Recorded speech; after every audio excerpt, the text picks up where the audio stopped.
Ali Ricci, tonight it's a festival-filled weekend in the city. Fresh curry goat.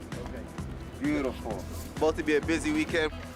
From Caribbean Carnival to music and sports, we'll help you with your Toronto to-do list this weekend. Plus, the church, they are trying their best. They are trying, but government needs to assist them. another Toronto church has stepped up to provide temporary emergency shelter to asylum seekers as the city continues to move people into indoor spaces. And love cricket, so I read about all the players. As the GT20 Canada Cricket Tournament wraps up this weekend, organizers reflect on their hopes for the future of cricket in Ontario. It's a jam-packed summer weekend in Toronto, showcasing the city's diversity and culture. From sports to music, food, and festivals, it's going to be a busy couple of days in the city. Anam Khan brings us the highlights. It's smoky and saucy out here. The Scarborough Rib Fest kicked off today, and visitors know exactly what they want. Here for the ribs. And vendors are ready to serve them. We got beef ribs, we got pork ribs, we got brisket, we got pulled pork, smoked chicken, ribs, you name it, beans, cornbread, coleslaw, mac and cheese. Fresh curry goat. Okay. Beautiful. So you're expecting a busy weekend? It's about to be a busy weekend. We're expecting a lot of people, high volume, and just a good evening, good afternoon, good morning with everyone. That's what we're doing. And if you're craving some Indian street food, head down to the Nathan Phillips Square for the Taste of India Festival. And once you grab a few bites, there's plenty of tennis games you can watch. Today, a draw ceremony decided the matches for this year's National Bank Open with some big names. Tennis players were practicing this week, and games kick off tomorrow at the Sobeys Stadium. Well, this is the first wide-open men's event since 2018, so our fans, players, and staff are really excited about it. Ticket sales are through the roof. We're going to break record attendance because of that.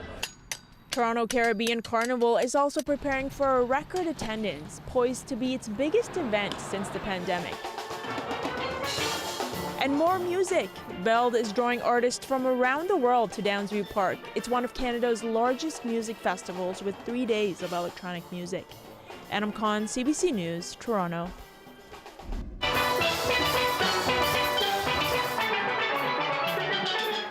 And if all that wasn't enough for you this weekend, how about this? You heard Anna mention Caribbean Carnival this weekend. Tonight, it's all about the Pan Alive Panorama. The Grand Parade is tomorrow after weeks of events. Farmer Alley gets us prepared for the main attraction. Down at Maryland Bell Park on Lakeshore, the final preparations for the day everyone's been waiting for.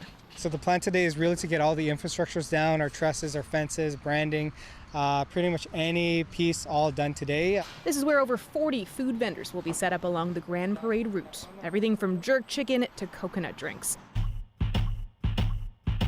One of those trucks will be Monique Bernard's Mob's Seafood and Tings. Tell us about what you will be cooking up tonight. Ooh, we're gonna have our famous popcorn shrimp with our garpar. We'll also have beef patties, we'll have jerk chicken, we'll have barbecue chicken, as well as our wings. And how long have you been prepping for this event? So I'd say like the pre-prep has started as of last week, and then just prepping for the event in general. We've been doing this for about 3 months now, as far as like logistical things, operational, etc. There's some costumes in the front here, there's some in the back. Across town in Scarborough, Joanne Webster has her hands full too, with costume pickups. Our theme this year was Winx Cosmos, which are fairies. So the costumes are very much like fairy themed. This is what you call a wire bra, bedazzle, bedazzle. We have like a lot of feather, like flower headpieces and leaf greenery, very much like fairy base. Each of those pieces, handmade. Prep started last December, just to have these ready for the spring.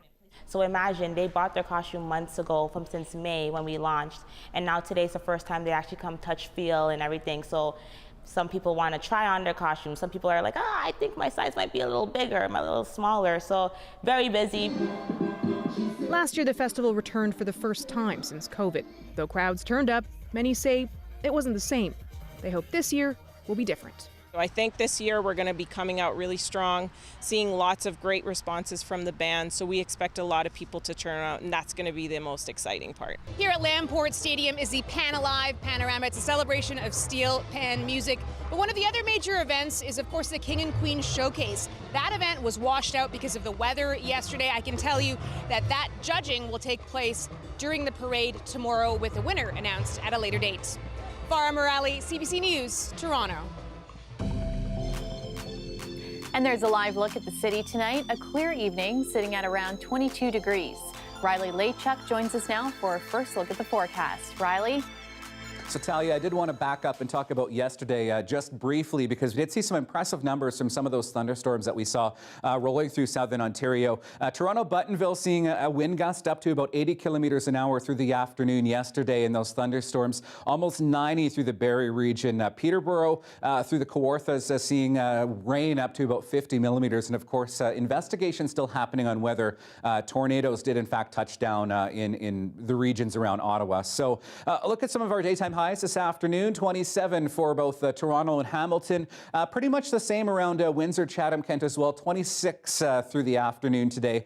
Factoring in the humidity, another sticky one out there, feeling like in the 30s for the afternoon. So as we get into your weekend, we're expecting first thing in the morning tomorrow, 20 degrees in Windsor, Chatham, Kent, 16 degrees, 17 for Toronto. And highs tomorrow as we get into the afternoon, expecting about 26 in the afternoon for Toronto. I'll have your long weekend forecast, which does include some rain, Talia, coming up in a bit. Thanks, Riley. A woman in her 70s is dead after being struck by a vehicle in the city's West End. A vehicle was traveling northbound on Atlas Avenue. As it continued onto Vaughan, it struck a female who was crossing the street from the north side to the south side. Paramedics attended the scene, attended to the female, and unfortunately she had succumbed to her injury. The collision happened on Vaughan Road near Atlas Avenue just before 7 p.m. The driver remained on scene, and police say they are cooperating. Police say the victim was pronounced dead at the scene. No charges have been laid yet, and police say they have no evidence that speed was a factor. Meanwhile, the search is on tonight for the driver of a stolen pickup truck who caused a chain reaction crash in Brampton that injured 6 people, including 2 children. The severity of the damage of the vehicles is absolutely shocking, and I am so glad that nobody was fatally injured in this collision. The crash happened around 7:30 last night at Airport Road and Clark Boulevard. The man driving a black Dodge Ram pickup truck fled the scene. His passenger was seriously injured and is now in hospital. A number of other people were hurt, including a woman who had 2 children in the vehicle with her. They were rushed to hospital but are all expected to survive. A dog was killed in the crash. Police say a number of officers are actively tracking the suspect. Police in Peel say they've heard from a number of parents after going public last night about a child pornography investigation involving a kids' camp. Yesterday, officers said they'd arrested 26-year-old Alexander Clark of Mississauga. He's facing multiple charges, including voyeurism and possessing and making child pornography. He was a counselor at MC Day Camp between December 2022 and July of this year. The camp is in the Lakeshore Road East and Huron, Ontario area. Clark allegedly filmed a 6-year-old boy in a bathroom at the camp. Police are concerned there are more victims. He was in the process of being hired as a police officer in Peel at the time of his arrest. That's now been terminated. We're also learning he was an employee of the Canada Border Services Agency. Another night, and some refugees and asylum seekers are once again staying at a Toronto church. Tonight, the church says it's full. As Dale Manukduk shows us, the city has been transferring people to temporary hotels and is still working to open up more spaces. Most of us that came here, came with one bag, one box like this. Now Kevin Ephraim, a refugee from Nigeria, has 3 bags filled with items given to him by Revival Time Tabernacle. This is for him to get some winter clothes later on. So as it's a church, they are trying their best. They are trying, but government needs to assist them. Today, he's being moved to a temporary hotel shelter set up by the city of Toronto. It received $97 million in emergency funding from the federal government 2 weeks ago. The city says it spent $12.5 million on 150 hotel spaces. There's currently 245 refugees staying in the temporary spaces, while hundreds more wait their turn. I'm going to miss you guys so much, I swear. Meanwhile, Pilgrim Feast Tabernacles, which just started taking in refugees and asylum seekers on Tuesday, is already full. 81 people are now staying there. Things are going fine. Most of them are settling down now. We've been able to connect them to do their medicals, doctors, we see physicians, especially those that are pregnant, because we have pregnant women among them, and be able to open their bank account. Speaking of bank accounts, Pilgrim Feast is running out of funds. It already purchased 60 beds that cost $450 each, which it paid out of pocket. They are scattered all over this plaza, in a banquet hall, in an old bank, and in office spaces. The restaurant that the church operates is closed for business while it keeps people off the streets. We cannot serve our customers, and that takes about $8,000 to $9,000 a day. We're losing every day. Dominion International Church has 98 people staying there, down from over 120 yesterday, as the city actively moves refugees to temporary spaces. But these churches are incurring costs while still rebounding from the COVID-19 pandemic. When you think about Dominion Church, they didn't have this in their budget, right? They didn't have all of this to plan for. Any funding that the municipality can help us with would be of great benefit. For now, the churches will continue to do the work, even if it means emptying their own pockets. Dale Manukduk, CBC News, Toronto. Canada's unemployment rate bumped up a notch in July. It increased 0.1% to 5.5%. It's the third straight monthly increase. A total of 6,400 jobs were lost. Economists had expected an increase in employment. As Statistics Canada released the job numbers, one of Canada's big three telecom companies announced major job cuts.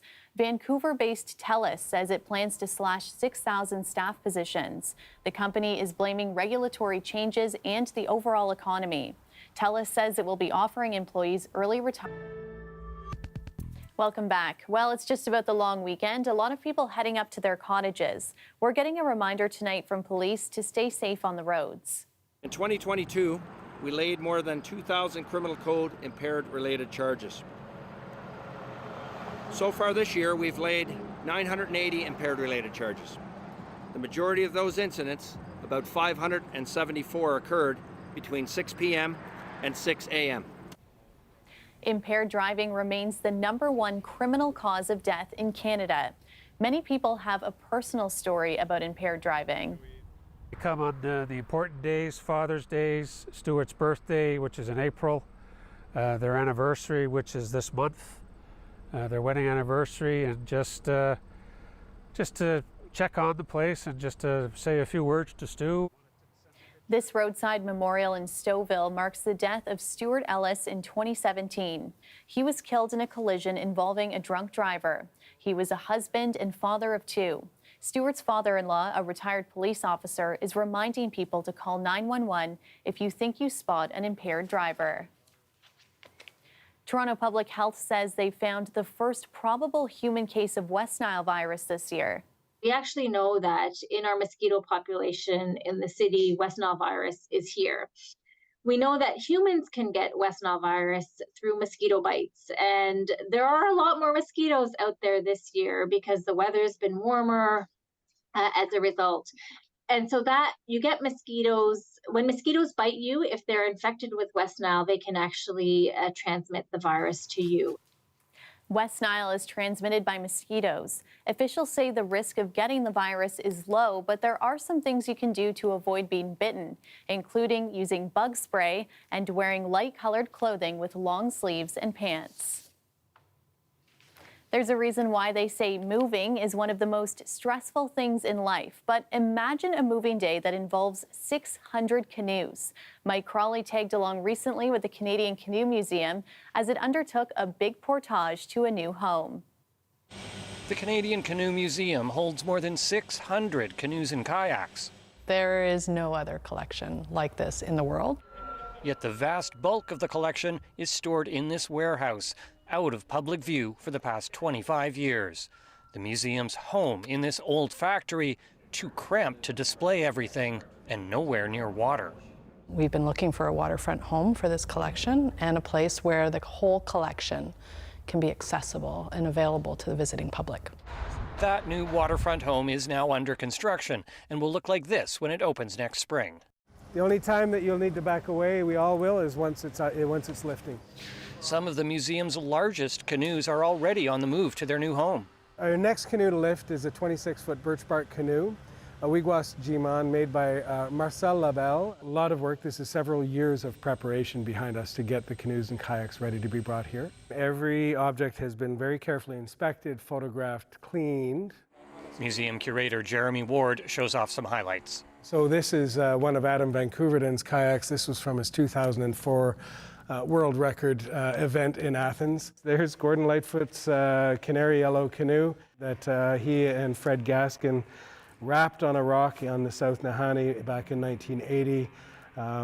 Gordon Lightfoot also wrote a song called My Canary Yellow Canoe. To be able to offer them at the new museum where they can tell their stories and they can be visited by their donors or by elders or knowledge holders, it's a game changer for us. When the new building opens, the museum will designate some of its collection for use on the water, so visitors won't just get to see birch bark canoes, they can find out what it actually feels like to paddle one. Mike Crawley, CBC News, Peterborough, Ontario.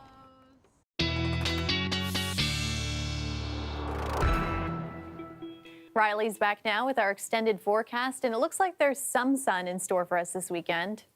Well, as I mentioned earlier, Talia, tomorrow definitely going to be the better day across southern Ontario to get outside. 22 by noon tomorrow. I know Caravana happening this weekend.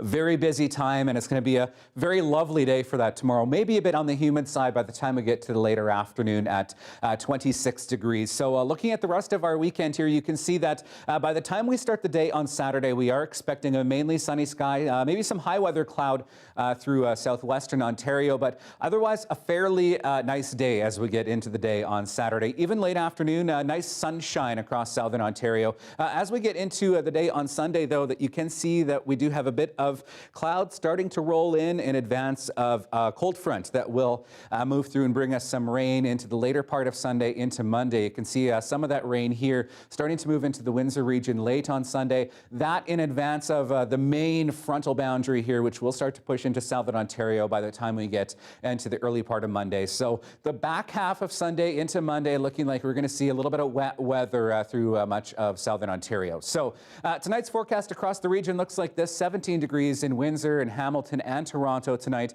Still a risk we could see some of that thunderstorm activity through the Peterborough, Kingston region. Otherwise, lows tonight on par with normal for this time of the year, and that's really what we're going to see in terms of temperature tomorrow as well. 26s through southwestern Ontario, through the GTA as well. 24 by mid-afternoon in Toronto.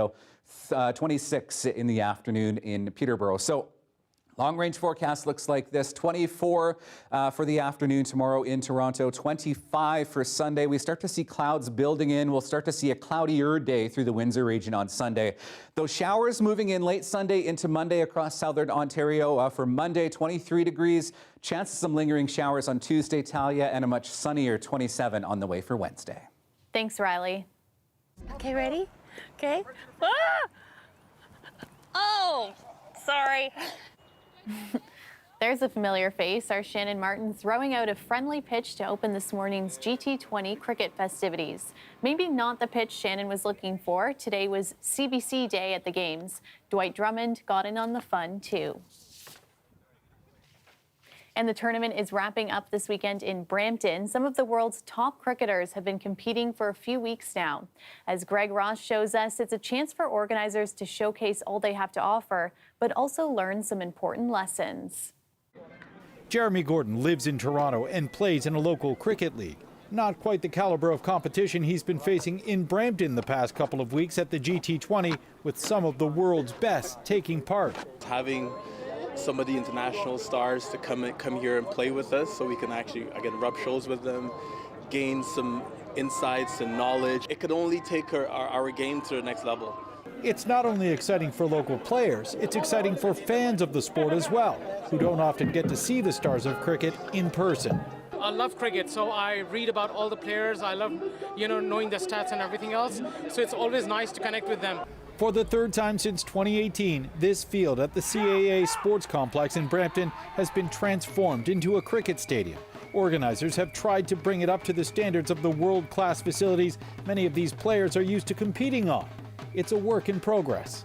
The players haven't been complaining. We've had a couple days where the rain kind of slowed us down because we don't have full-time drainage, but again, incremental improvement, one step at a time. It's a big improvement from season 1 to season 2, now to season 3. I think it's a great improvement, and things will only go up from here. Field conditions haven't deterred international players from coming, although one of the top players from India did have to leave early for personal reasons.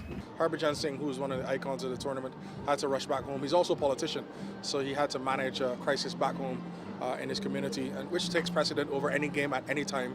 Organizers are hoping to add games to this tournament next year, and they're hoping to build a permanent facility in the not-too-distant future. We'll get there.